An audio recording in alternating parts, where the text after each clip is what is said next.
নাস্তিকরা বলে মুসলমানের নবী মুহাম্মদ কেন 11 বিবাহ করলেন? মনে হয় যে তার কাম বাবাসে, নাউজুবিল্লাহ। ওই নাস্তিকরা শোনো, ওই নাস্তিকরা শোনো, ওই ইহুদি নাসারা শোনো, আমাদের নবী মুহাম্মদুর রাসূলুল্লাহ সাল্লাল্লাহু আলাইহি ওয়াসাল্লাম 11 বিবাহ করেছেন জাতিকে আদর্শ দেওয়ার জন্য, মানুষদের শিক্ষা দেওয়ার জন্য। নবী মুহাম্মদ ইচ্ছাকৃতভাবে 11 বিবাহ করেন নাই। নবী মুহাম্মদুর রাসূলুল্লাহ সাল্লাল্লাহু আলাইহি ওয়াসাল্লামের কাছে এই নারীরা ইচ্ছাকৃতভাবে বিবাহ বলেছে। সুবহানাল্লাহ বলেন, ইচ্ছাকৃতভাবে। আর ইহুদি, এই নাসারা, নাস্তিক, মুরতাদ, মুসলমানের দোসর, আল্লাহ রাসূলের দোসর, এরা কয় মুহাম্মদ কেন 11 বিবাহ করলো? তাহলে তো ইতিহাস সাক্ষী, ইতিহাস থেকে শিক্ষা গ্রহণ করো। সম্মানিত হাজিরিন, আমি আজকে মহানবী মুহাম্মদ রাসূলুল্লাহ সাল্লাল্লাহু আলাইহি ওয়াসাল্লামের আজওয়াজ মুতাহহারা, পবিত্র রমণী হযরত বিবি খাদিজা কুবরা রাদিয়াল্লাহু তাআলা আনহার দাম্পত্য জীবনের কিছু আলোচনা আপনাদের সামনে পেশ করব। তার সাথে সাথে নবী মুহাম্মদ রাসূলুল্লাহ সাল্লাল্লাহু আলাইহি ওয়াসাল্লামের আদর্শিত পথে কীভাবে আমরা চলতে পারি, নবী মুহাম্মদ রাসূলুল্লাহ সাল্লাল্লাহু আলাইহি ওয়াসাল্লামের প্রতি মহব্বত আর ভালোবাসা কীভাবে আমাদের তৈরি হয়, আর বিশ্বনবী মুহাম্মদ রাসূলুল্লাহ সাল্লাল্লাহু আলাইহি ওয়াসাল্লামের উপর যদি মুহাম্মদ রাসূলুল্লাহ সাল্লাল্লাহু আলাইহি ওয়াসাল্লামের জন্য যদি ভালোবাসা না থাকে, মোহাব্বত না থাকে, আমার ঈমান থাকবে কিনা। এই জন্য মহানবী মুহাম্মদ রাসূলুল্লাহ সাল্লাল্লাহু আলাইহি ওয়াসাল্লামকে, সাল্লাল্লাহু আলাইহি ওয়াসাল্লাম আদর্শকে আমাদেরকে পৃথিবীর বুকে বাস্তবায়ন করতে হবে। মুহাম্মদের মানে আদর্শিত পথে আমাদেরকে জীবন ধারণ করা হলো আমাদের জন্য জান্নাত, ঠিক কিনা? রাসূল আরবি মুহাম্মদ রাসূলুল্লাহ সাল্লাল্লাহু আলাইহি ওয়াসাল্লামের বয়স যখন 40 বছর হলেন, 40 বছর পদার্পণ করলেন, তখন মুহাম্মদ রাসূলুল্লাহ সাল্লাল্লাহু আলাইহি ওয়াসাল্লামকে আল্লাহ রাব্বুল আলামিন নবুয়ত দান করবেন। নবুয়তের পূর্বক্ষণে আল্লাহ মুহাম্মদ রাসূলুল্লাহ সাল্লাল্লাহু আলাইহি ওয়াসাল্লামের অনেক অলৌকিক ঘটনা আল্লাহ তৈরি করেছেন বা বিশ্বনবীকে আল্লাহ জানিয়েছেন। বিশ্বনবী মুহাম্মদুর রাসূলুল্লাহ সাল্লাল্লাহু আলাইহি ওয়াসাল্লামের বয়স যখন 40 বছর হলো, মুহাম্মদুর রাসূলুল্লাহ সাল্লাল্লাহু আলাইহি ওয়াসাল্লাম স্বপ্ন দেখলেন সকাল বেলার প্রদীপ, সকাল বেলার আলো, একটি নূর মুহাম্মদুর রাসূলুল্লাহ সাল্লাল্লাহু আলাইহি ওয়াসাল্লামের সামনে উদিত হলো। মুহাম্মদুর রাসূলুল্লাহ সাল্লাল্লাহু আলাইহি ওয়াসাল্লাম আল্লাহ রাব্বুল আলামিনের আদেশে কিছু দিনের তোষা, কিছু খাদ্য, মাল আসবাব নিয়ে মুহাম্মদ রাসূলুল্লাহ সাল্লাল্লাহু আলাইহি ওয়াসাল্লাম হেরা পর্বতে, হেরা গুহায় অংশগ্রহণ করলেন। সেখানে মুহাম্মদ রাসূলুল্লাহ সাল্লাল্লাহু আলাইহি ওয়াসাল্লাম ধ্যানে মগ্ন হলেন, অর্থাৎ রাসূল ইবাদত বন্দেগীতে লিপ্ত হলেন আল্লাহ রাব্বুল আলামিনের সেই গোলামির জন্য, আল্লাহ রাব্বুল আলামিনের সেই উপাসনা করার জন্য। আল্লাহ রাসূল মুহাম্মদ রাসূলুল্লাহ সাল্লাল্লাহু আলাইহি ওয়াসাল্লাম হেরা পর্বতে ধ্যানে মগ্ন হলেন। মুহাম্মদ রাসূলুল্লাহ সাল্লাল্লাহু আলাইহি ওয়াসাল্লামের নবুয়ত যখন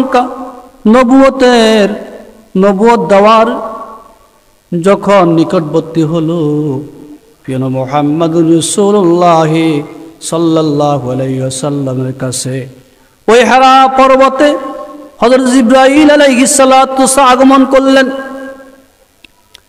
মুহাম্মদ রাসূলুল্লাহ সাল্লাল্লাহু আলাইহি ওয়াসাল্লাম হযরত জিবরাইল আলাইহিস সালাতু সালামকে দেখে একটু ভয় পেয়ে গেলেন।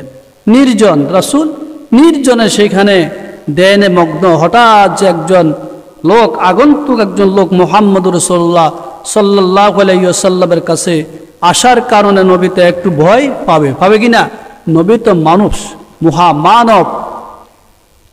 সেই ব্যক্তি, সেই লোকটি জনাব মুহাম্মদুর রাসূলুল্লাহ সাল্লাল্লাহু আলাইহি ওয়াসাল্লামকে বললেন, হে মুহাম্মদ, আপনি পড়ুন,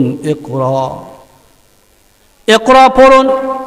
মুহাম্মদ সাল্লাল্লাহু আলাইহি ওয়াসাল্লাম বললেন, আমি পড়তে জানি না, মানাকারী, আমি পড়ুয়া নই। এই ভাষায় মানাকারী, আমি পড়ুয়া নয়। মুহাম্মদুর রাসূলুল্লাহ সাল্লাল্লাহু আলাইহি ওয়াসাল্লাম এই কথা বলার কারণে জিবরাইল আলাইহিস সালাতু ওয়াস সালাম হাবিব মুহাম্মদুর রাসূলুল্লাহ সাল্লাল্লাহু আলাইহি ওয়াসাল্লামের সঙ্গে মুআনাকা করলেন। আমরা একে অপরের সাথে সাক্ষাৎ হলে মুআনা করি না? বুকে বুক মিলাই, মিলে কিনা? বুকে বুক মিলাই, আদর সোহাগ করি। ওই জিবরাইল আলাইহিস সালাতু ওয়াস সালাম প্রিয় নবীর সঙ্গে মুআনাকা করলেন, অর্থাৎ বুকের সাথে বুক মিলালেন। এটা দিবাসা বলা হয়।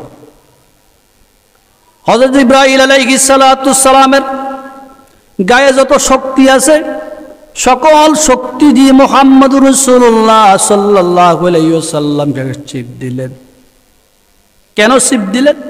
ইতিহাস লেখে মুহাম্মদুর রাসূলুল্লাহ সাল্লাল্লাহু আলাইহি ওয়াসাল্লামের ভিতরে ইলমে ওহী ঢুকার জন্য, ওহীর জ্ঞান ঢুকার জন্য, কোরআনের জ্ঞান ঢুকার জন্য এই সাপটা দিয়েছেন, এই মুআনাকা করেছেন। এই মুআনাকার উদ্দেশ্য হলো মুহাম্মদুর রাসূলুল্লাহ সাল্লাল্লাহু আলাইহি ওয়াসাল্লামের সিনার ভিতরে আল্লাহর ইলম, ওহী, আল্লাহর নূর প্রবেশ করানো। সুবহানাল্লাহ বলেন না?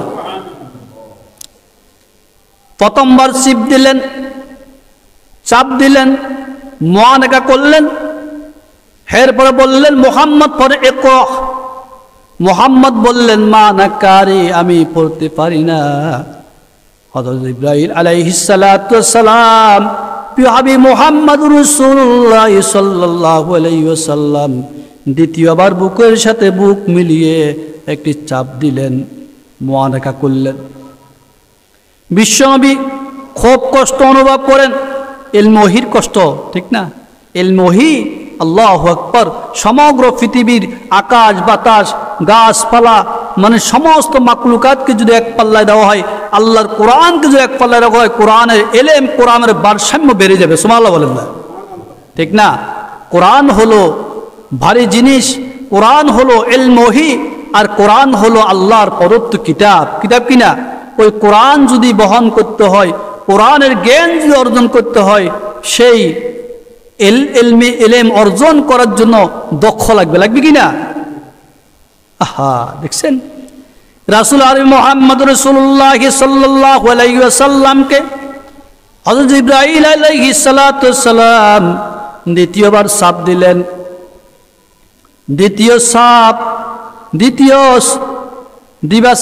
দ্বিতীয়বার দিবাসা করলেন। রাসূলকে তার জিবরাইলের শক্তি অনুযায়ী একটা চিপ দিলেন। রাসূল আরো অসুস্থ হয়ে বললেন, ভয় পেয়ে গেলেন। এরপরে বললেন, পড়েন মুহাম্মদ, ইকরা বিসমি রাব্বিকাল্লাযী খালাক। এই কথা বলার সাথে সাথে যখন জিবরাইল মহান রবের নাম নিয়ে বললেন, রাসূল আরবি মুহাম্মদুর রাসূলুল্লাহ সাল্লাল্লাহু আলাইহি ওয়াসাল্লাম পড়তে শুরু করলেন, ইকরা বিসমি রাব্বিকাল্লাযী খালাক। ইকরা, পড়ুন, বিসমি, আপনার প্রভুর নামে, রব্বিকাল্লাযী খালাক, যিনি সৃজন করেছেন, সৃষ্টি করেছেন। খালাকাল ইনসানা মিন আলাক, আল্লাহ পাক মানব জাতিকে সৃষ্টি করেছেন জমট রক্ত থেকে, ঠিক না? আল্লাহ পাক মানুষকে জমট রক্ত থেকে তৈরি করছেন না? মাতা পিতার দুই ফোঁটা নাপাক পানিকে একত্রিত করে সেখানে আল্লাহ রাব্বুল আলামিনের কুদ্দুতি কারখানার মধ্যে ঢালিশন করে সেখানে একটা জমাট রক্ত তৈরি করেছেন। সেই জমাট রক্তের মাধ্যমে আল্লাহ রাব্বুল আলামিন মানুষের অঙ্গ প্রত্যঙ্গ, সেই মানে জিহ্বা নাসিকা সব কিছু মানে পূর্ণাঙ্গ তৈরি করে আল্লাহ রাব্বুল আলামিন একজন মানুষ রূপে পৃথিবী তৈরি করেন। সুবহানাল্লাহ বলেন না? তো ওই মানুষের অহংকার কিসের? অহংকার নয়, আমরা সাধারণ মানুষ। নবী মুহাম্মদুর রাসূলুল্লাহ সাল্লাল্লাহু আলাইহি ওয়াসাল্লামের উপরে যখন আল্লাহ পাক ইলম ওহী এবং কোরআন নাযিল করলেন, নবী মুহাম্মদুর রাসূলুল্লাহ সাল্লাল্লাহু আলাইহি ওয়াসাল্লাম অসুস্থ হয়ে পড়লেন। রাসূল অসুস্থ হয়ে গেছেন, গায়ে জ্বর আসি গেছে। কিতাব লাগে কি রাসূলের জ্বর এসে গেলেন। জ্বর আসার সাথে সাথে নবী মুহাম্মদুর রাসূলুল্লাহ সাল্লাল্লাহু আলাইহি ওয়াসাল্লাম সঙ্গে সঙ্গে বিবি খাদিজা কুবরা রাদিয়াল্লাহু তাআলা আনহার ঘরে আসলেন। আল্লাহ রসুলের উপরে ওহীটা নাযিল হলো নবুয়তের সেই রবিউল আউয়ালের 8 তারিখ, রবিউল আউয়ালের 8 তারিখ সোমবার আল্লাহ রাব্বুল আলামিন প্রিয় নবীর উপর ওহী অর্থাৎ কোরআনুল কারীমের মতো একটি কিতাব আল্লাহ অবতীর্ণ করেছেন। এই কোরআনুল কারীমের আয়াত ইকরা বিসমি রাব্বিকাল্লাযী খালাক খালাকাল ইনসানা মিন আলাক, এই আয়াতগুলো আল্লাহ রাব্বুল আলামিন তখন প্রথমে হেরা গুহার ভিতরে আল্লাহ অবতীর্ণ করেছেন, নাযিল করেছেন। প্রিয় মুহাম্মদুর রাসূলুল্লাহ সাল্লাল্লাহু আলাইহি ওয়াসাল্লাম বিবি খাদিজা কুবরা রাদিয়াল্লাহু তাআলা আনহার ঘরে আসলেন। আসার পরে বললেন, জাম্বিলুনি, ওরে খাদিজা আমাকে কম্বল দাও, আমার জ্বর এসেছে, আমি এই জন্য মরে যাব। আল্লাহ, প্রথম অবস্থা তো সে গারে হেরার ভিতরে কেউ ছিল নি, একমাত্র নবী মুহাম্মদ রাসূলুল্লাহ সাল্লাল্লাহু আলাইহি ওয়াসাল্লাম। আর হঠাৎ এক আগন্তুক মেহমান লোক আসলে এই অবস্থা করলেন। নবী তো একটু ভয় পাওয়ার কথা না? আমরা রাতের গভীরে যদি কোনো জায়গায় যাই, নির্জন কেউ না থাকে, সেখানে যদি কোনো মানুষের সাথে সাক্ষাৎ হয় বা কোনো ঘটনা ঘটে, আমরা ভয় পাবো কিনা? কথা বলেন, পাবো না? অবশ্যই ভয় পাবো। তো নবী তো ভয় পাওয়ার কথা না। ইলম ওহী আল্লাহ রাব্বুল আলামিন নবীর উপরে নাযিল করেছেন। এই মুহূর্তে নবীকে আল্লাহ ওহী নামক মানে কোরআনুল কারীম নামক ওহী আল্লাহ নবীর উপরে প্রেরণ করলেন। সর্বপ্রথম ওহী দিলেন। তো নবী তো আম্মাজান খাদিজা কুবরা রাদিয়াল্লাহু তাআলা আনহার কাছে বললেন যে, খাদিজা জাম্বিলুনি, আমাকে কম্বল দাও, আমি মরে যাব, আমার জ্বর এসে গেছে, আমার গায়ে শীত লাগে, ঠান্ডা লাগে। বিবি খাদিজা রাদিয়াল্লাহু তাআলা আনহা বিশ্বনবী মুহাম্মদুর রাসূলুল্লাহ সাল্লাল্লাহু আলাইহি ওয়াসাল্লামের কাছে সকল ঘটনা জিজ্ঞাসা করলেন। নবী মুহাম্মদ কি হয়েছে একটু আমাকে বলেন। স্ত্রীরা তার স্বামী যদি কোনো দূর থেকে আসে বা কোনো একটা ঘটনা যদি স্ত্রীর কাছে বলে, স্ত্রী জিজ্ঞাসা করে না কি কারণে, বা আপনি ভয় পাইছেন কেন, বা আপনি চিন্তা করেন কেন, ফেরেশান কেন, কোনো ফেরেশান নিয়ে আসলে জিজ্ঞাসা করে না? কি বলেন, জিজ্ঞাসা করে কিনা? অবশ্যই জিজ্ঞাসা করে। কারণটা কি? আপনার গায়ে গাম দিচ্ছে কেন, আপনার গায়ে কাঁচরা কেন, আপনি মনে হয় ফেরেশান কি হয়েছে একটু বলেন। কিন্তু অনেক সময় স্বামীরা বলে না স্ত্রীর কাছে। কিন্তু নবী মুহাম্মদুর রাসূলুল্লাহ সাল্লাল্লাহু আলাইহি ওয়াসাল্লাম বলছে, সমস্ত ঘটনা ভেঙে বললেন। বিবি খাদিজা বুঝতে পেরেছেন। বিবি খাদিজা নবী মুহাম্মদুর রাসূলুল্লাহ সাল্লাল্লাহু আলাইহি ওয়াসাল্লামকে সান্ত্বনা দেওয়ার জন্য বললেন, ও মুহাম্মদ, আপনি ধ্বংস হবেন না, আপনি মরবেন না। ওই জাত খোদার কসম, আপনি মরবেন না, আপনার কোনো ক্ষতি হবে না, কিছু হবে না। মনে হয় যে আল্লাহ রাব্বুল আলামিন আপনাকে ওহীর বাণী দিচ্ছেন। বিবি খাদিজা বললেন, নবী মুহাম্মদ, আপনি গরিবের বন্ধু, আপনি গরিব অসহায় মানুষদেরকে অর্থ দিয়ে, সম্পদ দিয়ে, টাকা দিয়ে সাহায্য করেন। গরিব অসহায়দের মাঝে আপনি বস্ত্র বিতরণ করেন। আরবের মধ্যে আপনার সুনাম আছে, মানুষের দোয়া আছে, সুনাম আছে। আপনি সাধারণ মানুষ না, আপনি ধ্বংস হবেন না, আপনার রব আপনাকে ধ্বংস করিবে না। আল্লাহু আকবার। কেমন নারী হলে স্বামীকে এরকম সান্ত্বনামূলক কথা বলতে পারে, ঠিক না? কি বলেন, কত আদর্শবান নারী। বিবি খাদিজা কুবরা রাদিয়াল্লাহু তাআলা ইতিহাস থেকে বোঝা যায়, আরব সমাজের মধ্যে বিবি খাদিজা কুবরা রাদিয়াল্লাহু তাআলা আনহার মতন একজন নারী মানে অন্য আরেকটা নারী নাই, ছিল না। বিবি খাদিজা আদব, লেজ, শিষ্টাচার, নম্র, ভদ্র, পবিত্রতা, তিনি পবিত্র, তিনার চরিত্র এত সুন্দর ছিলেন, এত ভালো ছিলেন, তার মতন কোনো নারী আরব সমাজের মধ্যে ছিল না। সুবহানাল্লাহ বলেন না। নবী মুহাম্মদ রাসূলুল্লাহ সাল্লাল্লাহু আলাইহি ওয়াসাল্লাম যেরকম খাদিজা কুবরা তো সে কি হবে সেরকম। আল্লাহ রাব্বুল আলামিন কোরআনুল কারীমে বলছেন ওয়াত-তাইয়্যিবাতু লিত-তাইয়্যিবিনা ওয়াত-তাইয়্যিবুনা লিত-তাইয়্যিবাত।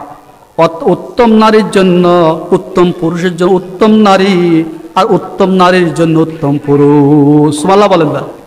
অর্থাৎ পবিত্র নারীর জন্য পবিত্র পুরুষ, আর পবিত্র পুরুষের জন্য পবিত্র নারী। তো নবী যেরকম পবিত্র, নবীর জন্য আল্লাহ দিয়েছেন সেরকম পবিত্র।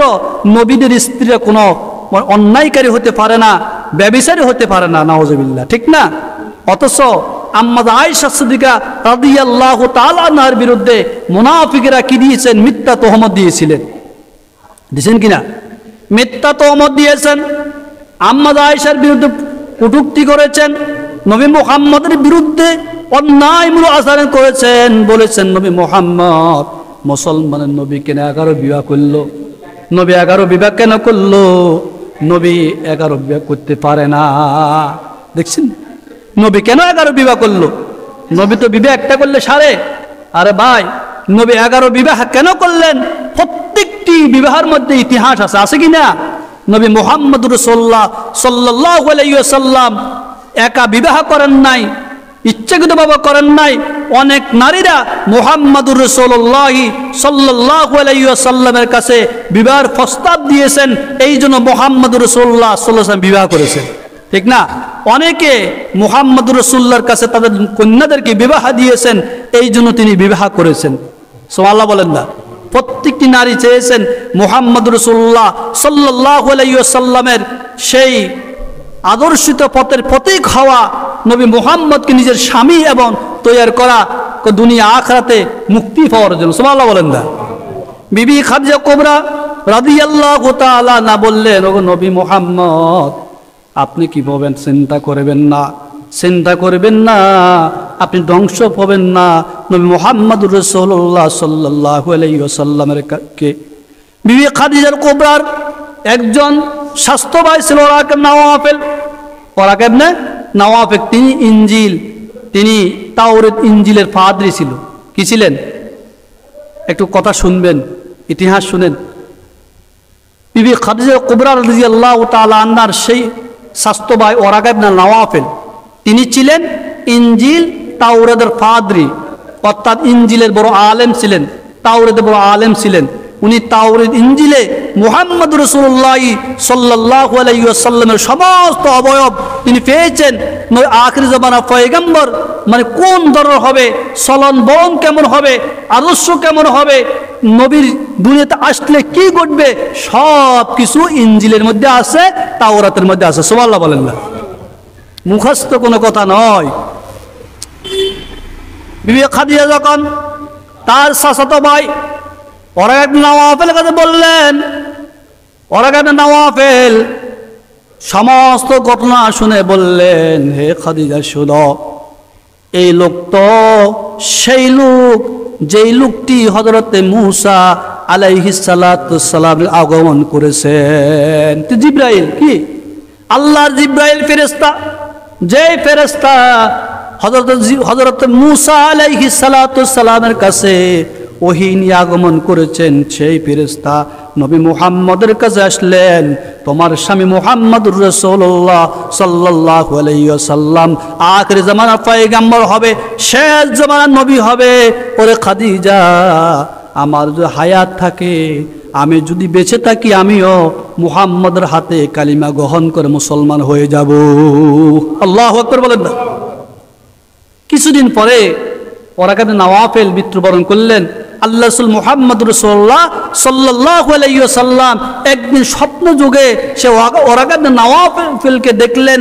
সে সাদা পোশাক পরিধান করে, মানে চেহারা উজ্জ্বল, মানে পরনে সাদা পোশাক, ফরহিটা অবস্থায় তিনি ওই ওরাকা ইবনে নওয়াফেলকে দেখছেন। তখন মুহাম্মদ রাসূলুল্লাহ সাল্লাল্লাহু আলাইহি ওয়াসাল্লাম চিন্তা করলেন, বললেন, ওরাকা ইবনে নওয়াফেল মনে হয় যেন মুসলমান হয়ে গেছে, আল্লাহর কাছে কি সেই আল্লাহর মাহবুব বান্দা হিসেবে গ্রহণযোগ্য হয়েছে। যদি জাহান্নামী হতেন এই অবস্থা।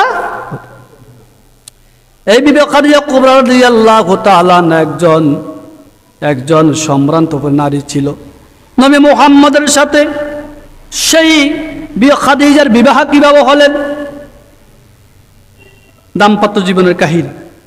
বিবি খাদিজা ছিলেন একজন আরবের সম্ভ্রান্ত পরিবার নারী, অনেক ধনাঢ্যবান ছিলেন, অর্থ সম্পদশালী লোক ছিলেন, মহিলা ছিলেন। কিন্তু বিবি খাদিজার কাছে, বিবি খাদিজাকে আরবের অনেক পুরুষ যুবকেরা বিবাহ করার জন্য প্রস্তাব দিয়েছেন, কিন্তু বিবি খাদিজা গ্রহণ করেন। কারণ বিবি খাদিজার বয়স 40 বছর। 40 বছর বয়সে এর আগে মুহাম্মদুর রাসূলুল্লাহ সাল্লাল্লাহু আলাইহি ওয়াসাল্লামের সাথে বিবাহ বন্ধনের আগে বিবি খাদিজার আর 2টা বিবাহ হয়েছে। প্রথম বিবাহ হয়েছেন একটা নারীর একটা পুরুষের সাথে। ওই ঘরে বিবি খাদিজার 2টি সন্তান ছিল। ওই 2টি সন্তান রাখা অবস্থায় ওই স্বামীটি মৃত্যুবরণ করেছেন। সেই স্বামী মৃত্যুবরণ করার পরে বিবি খাদিজা আরেকজন যুবকের কাছে, যুবকের কাছে বিবাহ হয়েছে। সেখানে সেই ঘরে বিবি খাদিজার একটা কন্যা সন্তান হয়েছে। এই 2টা সেই স্বামীও বিবি খাদিজা কুবরা রাদিয়াল্লাহু তাআলা আনহাকে রেখে মৃত্যুবরণ করলেন। এক এক করে 2টা স্বামী বিবি খাদিজা হারাইলেন। বিবি খাদিজার দুঃখের কোনো শেষ নাই, ঠিক না? দুঃখের কোনো শেষ নাই।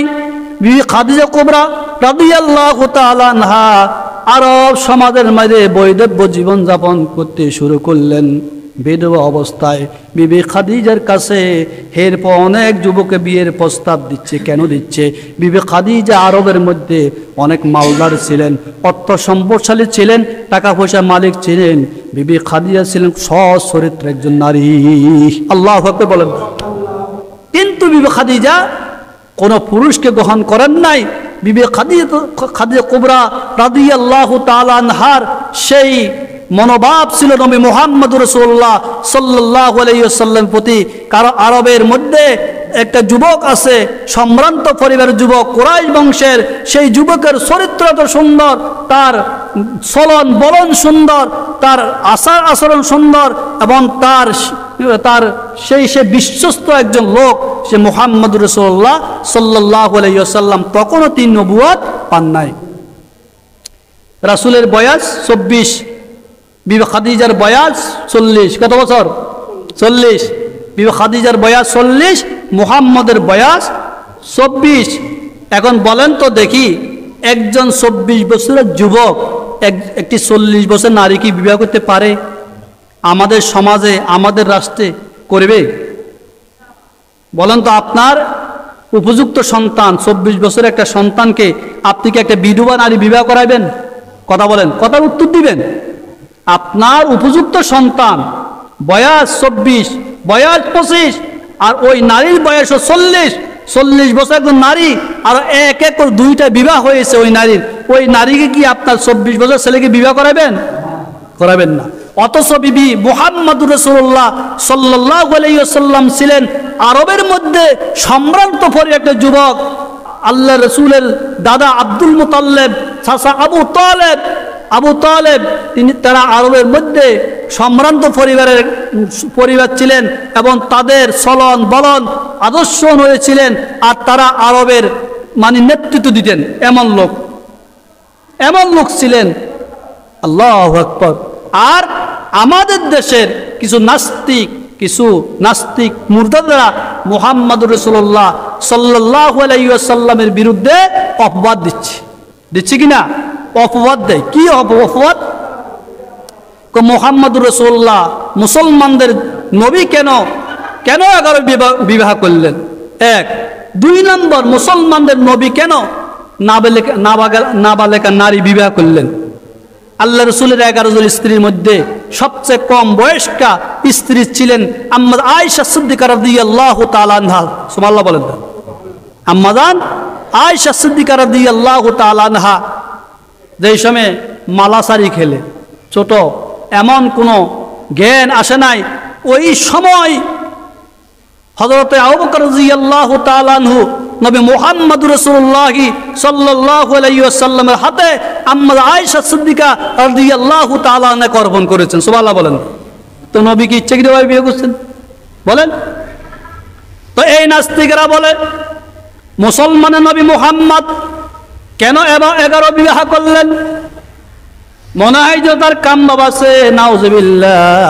ওই নাস্তিকরা শোনো, ওই নাস্তিকরা শোনো, ওই ইহুদি নাসারা শোনো, আমাদের নবী মুহাম্মদুর রাসূলুল্লাহ সাল্লাল্লাহু আলাইহি ওয়াসাল্লাম 11 বিবাহ করেছেন জাতিকে আদর্শ দেওয়ার জন্য, মানুষদের শিক্ষা দেওয়ার জন্য। নবী মুহাম্মদ ইচ্ছাকৃতভাবে 11 বিবাহ করেন নাই। নবী মুহাম্মদুর রাসূলুল্লাহ সাল্লাল্লাহু আলাইহি ওয়াসাল্লামের কাছে এই নারীরা ইচ্ছাকৃতভাবে বিবাহ বইছে। সুবহানাল্লাহ বলেন। ইচ্ছাকৃতভাবে। আর ইহুদি, এই নাসারা, নাস্তিক, মুরতাদ, মুসলমানের দোসর, আল্লাহ রাসূলের দোসর, এরা কয় মুহাম্মদ কেন 11 বিবাহ করলো? তাহলে তো ইতিহাস সাক্ষী, ইতিহাস থেকে শিক্ষা গ্রহণ করো। মুসলমানের নবী 25 বছর যুবক কেন 40 বছরা নারী বিবাহ করলো? সেই দিকে রিসার্চ করো, সেই ইতিহাস অনুসন্ধান করো।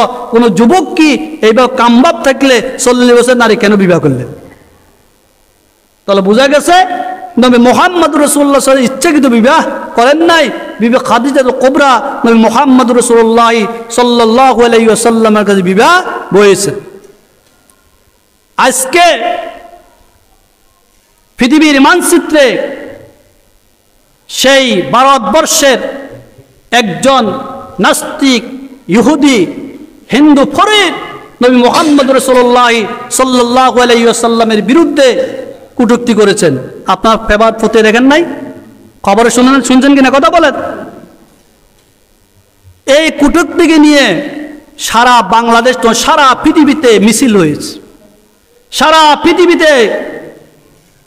পৃথিবীতে প্রতিবাদ হয়েছে। আমাদের বাংলাদেশের আনাচে কানাচে প্রত্যেকটি জায়গা, ইউনিয়ন, ডিস্ট্রিক্ট, জেলা থেকে আমরা প্রতিবাদ করেছি। কেন? মুহাম্মদ রাসূলুল্লাহ সাল্লাল্লাহু আলাইহি ওয়াসাল্লামের সেই বিরুদ্ধে যারা তহমত দিয়েছেন, মিথ্যা অপবাদ দিয়েছেন, সে অপবাদকে বানসাল করার জন্য, সে অপবাদের শাস্তি হওয়ার জন্য আমরা সারা বাংলাদেশ নয়, সমগ্র বিশ্বে মুসলমানদের নবীর জন্য প্রতিবাদ মিছিল, মিটিং করা হয়েছে কিনা? আমাদের বাংলাদেশে আমরা কিছু আগে করছি না? অবশ্য করছি। আজকে যারা বলে নবী মুহাম্মদ রাসূলুল্লাহ সাল্লাল্লাহু আলাইহি ওয়াসাল্লাম তাদের আদর্শ, এক শ্রেণীর লোক আছে না আমাদের সুন্নি ভাইয়েরা, আমাদের সুন্নি ভাই, এক শ্রেণীর লোক যারা আশেক রাসূল বলে দাবি করে। কি করে? আশেকে রাসূল দাবি করে। মুহাম্মদুর রাসূলুল্লাহ সাল্লাল্লাহু আলাইহি ওয়াসাল্লামের কে আশেক মনে করে। মুহাম্মদের মহব্বতের ভালোবাসায় সেই ঈদ মিলাদুন নবী আসলে তখন তারা জশ্নে জুলুস করে। জশ্নে জুলুসের মাধ্যমে, গরু জবাই করার মাধ্যমে, সেই ঢোল হারমোনির মাধ্যমে তারা মুহাম্মদুর রাসূলুল্লাহ সাল্লাল্লাহু আলাইহি ওয়াসাল্লাম আদর্শকে বাস্তবায়ন করতে চায়। আমি বলবো, যদি তোমরা বাস্তবে আশিক রাসূল হও, আজকে যে মুসলমানদের নবীর বিরুদ্ধে সেই হিন্দু পুরোহিত কটূক্তি করলেন, মুহাম্মদকে গালি দিলেন, নবী মুহাম্মদ সাল্লাল্লাহু আলাইহি ওয়াসাল্লামকে মিথ্যা তহমত দিলেন, আজকে সারা বাংলাদেশে নবীওয়ালারা মিছিল, মিটিং করেছে, প্রতিবাদ করেছে। আজকে তোমরা যারা আশিক রাসূল নাম দিয়েছ, তোমরা কতটুকু মিছিল, মিটিং করেছ আমাদেরকে বলো। তোমরা কেন আজকে নীরবতা পালন করলা? তোমাদের তো কোনো মিছিল দেখি নাই, তোমাদের কোনো মিটিং দেখি নাই, মুহাম্মদ রাসূলুল্লাহ সাল্লাল্লাহু আলাইহি ওয়াসাল্লামের পক্ষে কোনো কথা বলতে দেখি নাই। আজকে তোমরা কেন চুপ কেন? তাহলে বুঝা গেছে তারা আশিক রাসূল নয়, তা আশিক সিন্নি। ঠিক কিনা কথা বলেন? আশিক রাসূল হতে হলে রাসূলুল্লাহ সাল্লাল্লাহু আলাইহি ওয়াসাল্লামের জন্য মহব্বত আর ভালোবাসা থাকতে হবে। আল্লাহ রাসূল মুহাম্মদুর রাসূলুল্লাহ সাল্লাল্লাহু আলাইহি ওয়াসাল্লাম বলেছেন, লা ইউমিনু আহাদুকুম হাত্তা আকুনা হাব্বা ইলাইহি মিন ওয়ালিদিহি ওয়া ওয়ালাদিহি ওয়ান নাসি আজমাইন। বিশ্বনবী মুহাম্মদুর রাসূলুল্লাহ সাল্লাল্লাহু আলাইহি ওয়াসাল্লাম বলেন, তোমাদের মধ্যে থেকে ওই ব্যক্তি কখনো ঈমানদার হতে পারে না, মুমিন হতে পারে না, যতক্ষণ পর্যন্ত আমি মুহাম্মদুর রাসূলুল্লাহ সাল্লাল্লাহু আলাইহি ওয়াসাল্লামকে তার মাতা পিতা ছেলে সন্তান এবং পৃথিবীর সমস্ত মানুষের চাইতে আমি মুহাম্মদুর রাসূলুল্লাহ সাল্লাল্লাহু আলাইহি ওয়াসাল্লামকে ভালো না বাসবি। সুবহানাল্লাহ বলেন না। নবীকে যদি ভালো না বাসো তুমি কখনো মুসলমান আর ইমানদার হতে পারে না। নবীর মহব্বত আর ভালোবাসতে হলে নবীর প্রত্যেকটি আদর্শকে বাস্তবায়ন করতে হবে। নবীর আদর্শিত জীবনকে নিজের সারাদিনের বড়ির মধ্যে ফিট করতে হবে। নবীর সুন্নাহগুলোকে আমাকে আর তোমাকে মানতে হবে, হবে কিনা? আজকে যারা নবীর বিরুদ্ধে কটূক্তি করা হচ্ছে তাদের কটূক্তির বিরুদ্ধে দাঁত ভাঙ্গা জবাব দিতে হবে, হবে কিনা?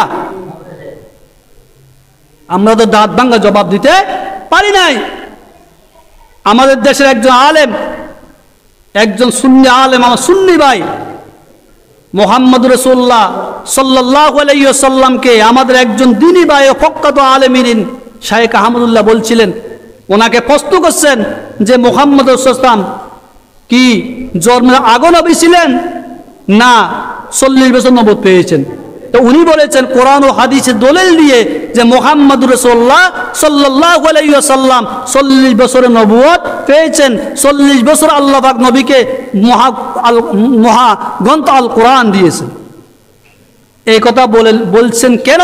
দোষ হয়ে গেছে আমার এক ভাই, ওনাকে অনেক গালিগালাজ করলেন, ওনার বিরুদ্ধে ওনার বিদ্রোহী করলেন, ওনাকে বিভিন্ন রকমের ওনার বিরুদ্ধে সমালোচনা করলেন, কাফের পর্যন্ত বলেছেন। কেন? কেন নবী মুহাম্মদ তো আগের নবী কেন বললেন না? ভাই দোস্ত বুজুর্গ, আমরা সবাই বিশ্বাস করি আমাদের ঈমান ও আকীদা সঠিক। আল্লাহ রাব্বুল আলামিন ফি হাবিব মুহাম্মদ রাসূলুল্লাহ সাল্লাল্লাহু আলাইহি ওয়াসাল্লামকে তৈরি না করলে আসমান জমিন লৌহ কলম চাঁদ সূরজ কিছুই সৃষ্টি করতেন না। নবীকে আল্লাহ রাব্বুল আলামিন আলেম বর্জকে সেই আল্লাহ আগে তৈরি পৃথিবীর সৃষ্টির আগে তৈরি করে গেছেন, কিন্তু নবী মুহাম্মদ রাসূলুল্লাহ সাল্লাল্লাহু আলাইহি ওয়াসাল্লাম আবির্ভাব হয়েছেন পৃথিবীর সমস্ত নবীর পরে। সুবহানাল্লাহ বলেন, ঠিক না? আর নবী দুনিয়াতে আসার পরে 40 বছর পর্যন্ত আমরা কেউ কিন্তু দুনিয়াতে আমাদের কাছে পরিচয় ছিল না উনি যে আখেরি জামানার পয়গম্বর ছিল। কার কাছে ছিল না? যখন গারে হেরার ভিতরে নবী মুহাম্মদকে আল্লাহ পাক জিব্রাইল পাঠায় নবুয়ত দান করলেন, কোরআন নাজিল করলেন 40 বছরে, তখন আমাদের সবাই জানে যে উনি আখেরি জামানার পয়গম্বর মুহাম্মদ রাসূলুল্লাহ সাল্লাল্লাহু আলাইহি ওয়াসাল্লাম। এই জন্য আমার ভাই বলেছে আল্লাহ 40 বছর নবীকে নবুয়ত দান করেছেন, 40 বছরে নবীর নবুয়ত প্রকাশ হয়েছে। সুবহানাল্লাহ বলেন না? ওনার কথা রাইট না? অবশ্যই রাইট। আল্লাহ 40 বছরে নবীকে সে মানে আনুষ্ঠানিকভাবে, কিভাবে আনুষ্ঠানিকভাবে নবুয়ত দিয়ে কোরআন নাজিল করে সকল দায়িত্ব দিয়ে নবীকে দ্বীন ইলাল্লাহর দাওয়াত দেওয়ার জন্য জমিনে নির্দেশ দিলেন। সুবহানাল্লাহ বলেন না? তো এগুলা নিয়ে আমাদের মারামারি, হানাহানি, কাটাকাটি কেন? সাধারণ বিষয় নিয়ে, অথচ আমাদের ফরজের কোনো খবর নাই। এই জন্য আল্লাহ মুহাম্মদ রাসূলুল্লাহ সাল্লাল্লাহু আলাইহি ওয়াসাল্লাম আমাদের জন্য একটা পুল, আমাদের জন্য আলোকবর্তিকা, আমাদের জন্য মানে সে পুলের ঘ্রাণ, ঠিক কিনা? এই জন্য যারা বুলবুলি আর তারা বুলবুলিরা তারা ফুলের সৌরভ, ফুলের ঘ্রাণ গ্রহণ করে, বুলবুলি আর রাজপরীরা আর মণিমুক্তা গ্রহণ করে যারা রাজা এবং জওহারি, যাদের কাছে মণিমুক্তা আছে, তারাই মানে স্বর্ণের অলঙ্কারের মানে সেই মণিমুক্তার মানে কি বুঝে, মানে তার মণিমুক্তা সম্পর্কে তার অভিজ্ঞতা থাকে। আর ফুলের জ্ঞানকে মহব্বত করে ভালোবাসে বুলবুলিরা। এই জন্য শায়ের বলতেছে, কদরে গোল বুল বেদানা বেদানা সাফরি, কদরে গাও হর শাহ বেদানা বেদানা জওহারি। ফুলের সৌরভ, ফুলের জ্ঞানকে ভালোবাসে বুলবুলি আর রাজপরীরা, আর মণিমুক্তার কদর করে রাজা এবং জওহারিরা, ঠিক না? নবী মুহাম্মদুর রাসূলুল্লাহ সাল্লাল্লাহু আলাইহি ওয়াসাল্লাম আমাদের প্রিয় নবী। এই জন্য আমরা নবী মুহাম্মদুর রাসূলুল্লাহ সাল্লাল্লাহু আলাইহি ওয়াসাল্লাম আদর্শকে পৃথিবীতে বাস্তবায়ন করার জন্য চেষ্টা করব, নবীকে ভালোবাসবো, মোহাব্বত করব, ঠিক না?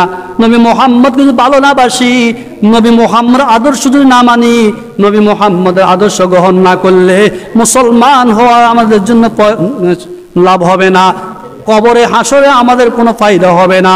এই জন্য আল্লাহ রাব্বুল আলামিন কোরআন কারীমে সুস্পষ্টভাবে বলে দিয়েছেন, কুল ইন কুনতুম তুহিব্বুনাল্লাহ ফাত্তাবিউনি ইউহিব্বুকুমুল্লাহ ওয়া ইয়াগফির লাকুম যুনুবাকুম ওয়াল্লাহু গফুরুর রহিম। বলেন, আপনি বলে দিন, ইন কুনতুম তুহিব্বুনাল্লাহ, তোমরা আল্লাহকে ভালোবাসতে চাও, মুহাব্বত করতে চাও, ফাত্তাবিউনি, আমার ইত্তেবা অনুসরণ করো। কার? মুহাম্মদুর রাসূলুল্লাহ সাল্লাল্লাহু আলাইহি ওয়াসাল্লাম আদর্শ গ্রহণ করা। তাহলে ইউহিব্বুল্লাহ, আল্লাহকে মুহাব্বত করা হবে, ভালোবাসা হবে। ওয়া ইয়াগফির লাকুম যুনুবাকুম, আল্লাহ তোমাদের সকল গুনাহগুলো ক্ষমা করে দিবেন। আল্লাহু গফুর রহিম, তিনি ক্ষমাশীল মেহেরবান। আল্লাহু আকবার বলেন না? তাহলে আল্লাহ বলছেন, আমার নবী মুহাম্মদুর রাসূলুল্লাহ সাল্লাল্লাহু আলাইহি ওয়াসাল্লামের আদর্শ পথে যারা অংশগ্রহণ করবে, আদর্শ মানবে, নবী মুহাম্মদকে যারা মানবে, তারাই হবে প্রকৃত মানুষ, তাদের সকল গুনাহ আমি আল্লাহ ক্ষমা করে দিব। তো আজকে যারা নবী মুহাম্মদুর রাসূলুল্লাহ সাল্লাল্লাহু আলাইহি ওয়াসাল্লামের বিরুদ্ধে কটূক্তি করে, কিন্তু তারা কি রেহাই পাবে না? পাবে কিনা? আমরা যারা মুসলমান ইমানদার সাধারণ মানুষ, আমাদের ইমানের দাবি, আমাদের নৈতিক দাবি, আমাদের আদর্শ দাবি, আজকে মুহাম্মদ রাসূলুল্লাহ সাল্লাল্লাহু আলাইহি ওয়াসাল্লামের বিরুদ্ধে যারা প্রপাগান্ড করবে, মুহাম্মদকে যারা গালি দিবে, সকল মুসলমান দল বল মানে সবাই মুহাম্মদ রাসূলুল্লাহর দাবিতে সে মাঠে ময়দানে নেমে স্লোগান দিতে হবে, প্রতিবাদ করতে হবে, মিছিল করতে হবে, মিটিং করতে হবে, তাদের জবাব দিতে হবে, দাঁত বাংলা জবাব দিতে হবে তাদের, ঠিক কিনা? তখন আমরা নবী মুহাম্মদের আদর্শিত হতে হবে। ভাই, এমন নবী পেয়েছি আমরা, যেই নবী ছাড়া জান্নাতের দরজা খোলা হবে না। সুবহানাল্লাহ বলেন না? কাল কিয়ামতের ময়দানে যেই নবী ছাড়া জান্নাতের দরজা খোলা হবে না। আল্লাহ জান্নাতের প্রহরীদেরকে নির্দেশ দিয়েছেন, হে জান্নাতের প্রহরীরা, খবরদার, আমার নবী মুহাম্মদুর রাসূলুল্লাহ সাল্লাল্লাহু আলাইহি ওয়াসাল্লাম আসন পর্যন্ত জান্নাতের দরজা কারো জন্য খুলতে পারবে না। আল্লাহ রাসূল মুহাম্মদ রাসূলুল্লাহ বলেন, হাদিসে আছে, قال رسول الله صلى الله عليه وسلم آتي باب الجنة يوم القيامة فاستفتحوا فيقول الخازن من أنت فأقول محمد فيقول بك أمرت ألا أفتح لأحد قبلك। নবী মুহাম্মদুর রাসূলুল্লাহ সাল্লাল্লাহু আলাইহি ওয়াসাল্লাম বলেন, আতি বাবিল জান্নাতি ইয়াউমাল কিয়ামা ফাস্তাফতাহু, আমি কাল কিয়ামতের ময়দানে জান্নাতের দরজা যাব, জান্নাতে গেটে যাব, আমি নির্দেশ প্রদান করব জান্নাতের গেট খোলার জন্য, জান্নাত দরজা খোলার জন্য। ফায়াকুলুল খাজিন, জান্নাতের প্রহরীরা বলবে, মান আনতা, আপনি কে? ফাকুল মুহাম্মদ, তিনি আমি মুহাম্মদুর রাসূলুল্লাহ সাল্লাল্লাহু আলাইহি ওয়াসাল্লাম। তখন জান্নাতের প্রহরী বলবে, আপনার জন্য জান্নাত অপেক্ষা, আপনি মুহাম্মদুর রাসূলুল্লাহ সাল্লাল্লাহু আলাইহি ওয়াসাল্লাম যতক্ষণ পর্যন্ত জান্নাতে ঢুকবেন না, ততক্ষণ পর্যন্ত কারোর জন্য জান্নাত দরজা খোলা হবে না। আল্লাহু আকবার বলেন। কেমন নবী? যেই নবী মুহাম্মদ যদি জান্নাতের গেটে না যায়, মুহাম্মদ সাল্লাল্লাহু ছাড়া জান্নাতের দরজা কখনো খোলা হবে না। আরেক হাদিসে আছে, আল্লাহ রাসূল বলছে যে নবী মুহাম্মদ রাসূলুল্লাহ বলেছেন, মূসা যদি জীবিত থাকতো, বনী ইসরাঈল নবী মূসা, সেও আমার ইত্তেবা অনুসরণ করতে হতো, আমার ইত্তেবা অনুসরণ তারা তার গন্তব্য কিছু থাকতো না। লাউ কানা মূসা হাইয়ান লামা ওয়াসাহু ইল্লা ইত্তেবাই, যদি মূসা আলাইহিস সালাতু ওয়াসসালাম জীবিত থাকতেন, আমার ইত্তেবা অনুসরণ করা ছাড়া সেও কি মুক্তি পাতেন না? এটা কে বলছেন? নবী মুহাম্মদ বলছেন। আল্লাহ রাসূলের আরেকটি হাদিস আছে, নবী মুহাম্মদ বলছেন, কাল কিয়ামতের ময়দানে আমি নবী মুহাম্মদুর রাসূলুল্লাহ সাল্লাল্লাহু আলাইহি ওয়াসাল্লামের পতাকা তলে সকল নবীরা অংশগ্রহণ করে। সুবহানাল্লাহ বলেন না? শুধু আদম ব্যতীত আর আমি ব্যতীত। এই যে আল্লাহ বলেন, মা মিন নাবিয়্যিন ইয়াউমাইয আদামা ফামান সাওয়াহু আল্লাহ ইল্লা তাহাতা লেওয়াই। নবী মুহাম্মদুর রাসূলুল্লাহ সাল্লাল্লাহু আলাইহি ওয়াসাল্লাম বলেন, কাল কিয়ামতের ময়দানে আদম আলাইহিস সালাম ব্যতীত, আদম আর আমি ব্যতীত আমার এই পতাকা তলে দুনিয়ার সকল নবী রাসূল আমার পতাকাবাহী হবে। সুবহানাল্লাহ বলেন।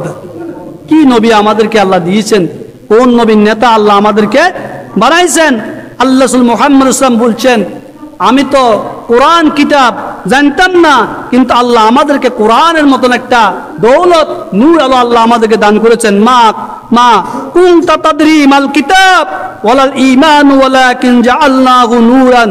আল্লাহ রাসূল মুহাম্মদ বলেন, আমি মা কুনতা তাদরি মাল কিতাব ওয়ালাল ঈমান, আল্লাহর কিতাব সম্পর্কে, ঈমান সম্পর্কে আমি জানতাম না, কিন্তু আল্লাহ রাব্বুল আলামিন আমাকে মহাগ্রন্থ আল কোরআন আর এই মহান নূর আল্লাহ আমাদেরকে দান করেছে। সুবহানাল্লাহ বলেন। ওই নবীর উম্মত, খবরদার নবী মুহাম্মদ রাসূলুল্লাহ সাল্লাল্লাহু আলাইহি ওয়াসাল্লামের বিরুদ্ধে যদি কেউ উল্টাপাল্টা কথা বলতে যায়, আমরা অবশ্যই কি দিব? তার জবাব দিব। তাই বলি বিবি খাদিজা কুবরা রাদিয়াল্লাহু তাআলা আনহা, সে নবী মুহাম্মদ রাসূলুল্লাহ সাল্লাল্লাহু আলাইহি ওয়াসাল্লামের কাছে বিবাহ হয়েছেন। আল্লাহ নবী হযরত বিবি খাদিজাকে বিবাহ করেছেন। আর বিবি খাদিজার সেই দাম্পত্য জীবনে অনেক এবং ঘটনা ঘটেছে। উনি একজন পবিত্র নারী ছিলেন, তাহেরা ছিলেন। আরবের মানুষেরা তাকে তাহেরা হিসেবে আখ্যায়িত করতেন। তো আল্লাহ রাব্বুল আলামিন যেন আমাদেরকে আমল